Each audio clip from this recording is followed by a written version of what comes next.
beneran kamu mau jadi PNS? Iya. Jai, nilai kamu tuh bagus-bagus, Jai. Tapi sayang aja kalau kamu cuma jadi PNS.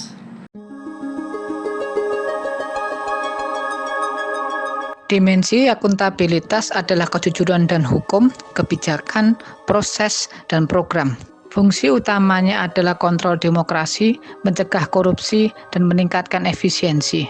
Tingkatan dalam akuntabilitas adalah personal, individu, kelompok, organisasi, dan stakeholder. Indikator lingkungan kerja yang akuntabel adalah jujur, berintegritas, bertanggung jawab atas segala tindakan kita, kejelasan target atau tujuan,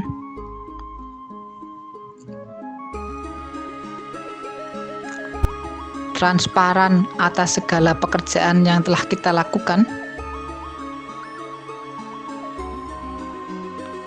mendahulukan kepentingan publik, adil dalam melayani, dan konsisten.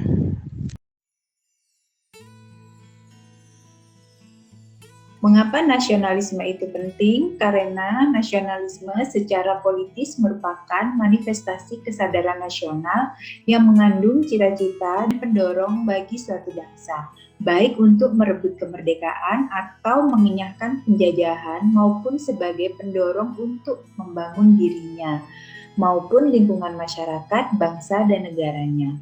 Kita sebagai warga negara Indonesia sudah tentu merasa bangga dan mencintai bangsa dan negara Indonesia. Kebanggaan dan kecintaan kita terhadap bangsa dan negara tidak berarti kita merasa lebih hebat dan lebih unggul daripada bangsa dan negara lain. Kita tidak boleh memiliki semangat nasionalisme yang berlebihan atau disebut chauvinisme. Tetapi kita harus mengembangkan sikap saling menghormati, menghargai, dan bekerja sama dengan bangsa-bangsa yang lainnya.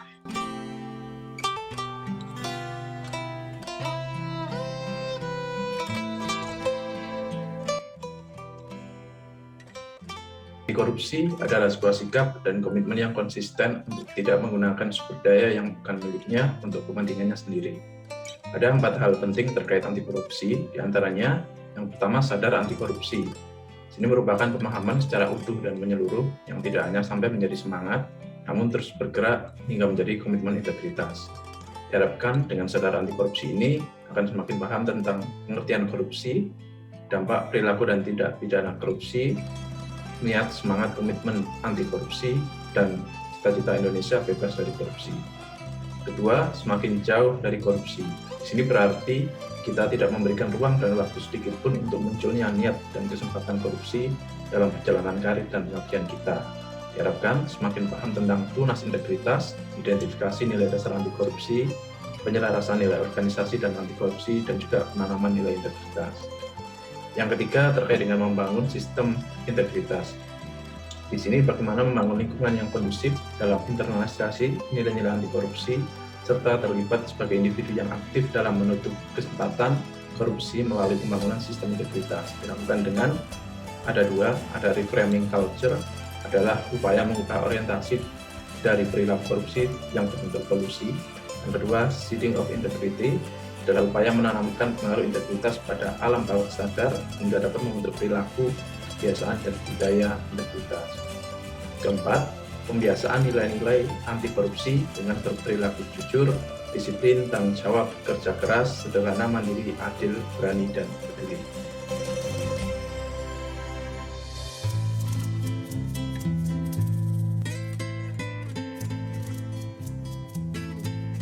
Etika publik adalah pencerminan mengenai norma dan aturan yang mana di dalamnya mengatur mengenai benar dan salahnya seseorang dalam bermasyarakat, termasuk di dalamnya cara berpakaian, cara berperilaku, dan juga cara berbicara. Etika publik ASN kaitannya lebih kepada pelayanan publik, bagaimana seorang ASN bisa memberikan pelayanan yang terbaik masih dalam koridor etika publik, yaitu sesuai dengan aturan normal yang berlaku, berpakaian rapi, berbicara sopan, dan juga berperilaku dengan baik.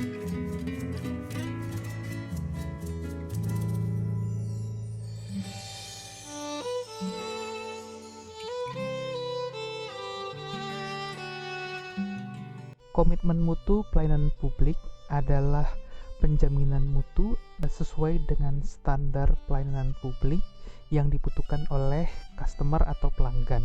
Sebagai konsep dasarnya, untuk komitmen mutu pelayanan publik itu adalah efektif, efisien, berinovasi, dan bermutu. Oke, secara garis besar, mutu adalah kesesuaian dengan spesifikasi.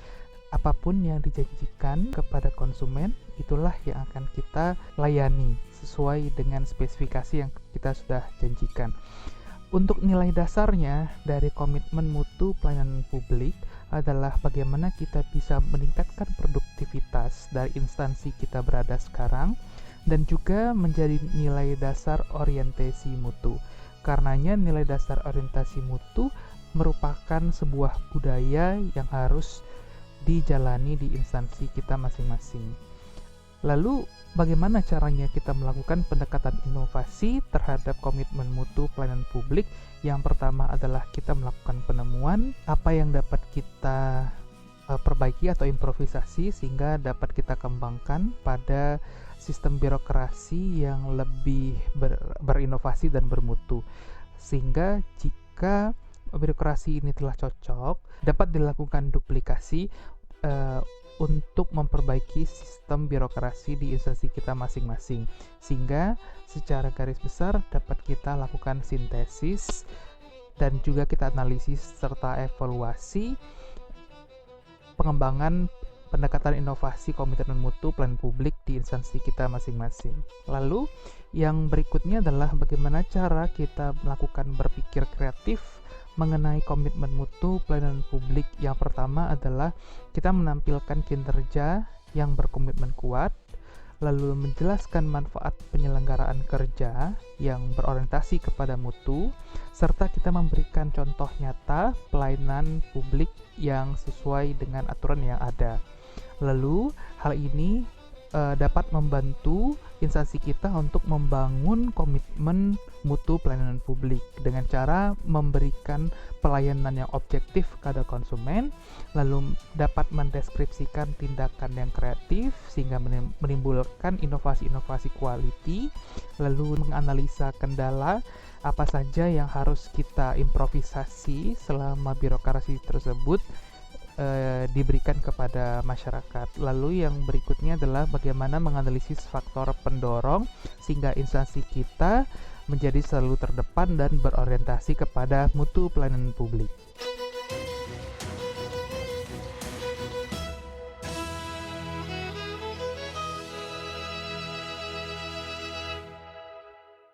Salam Salam bela bela negara. negara.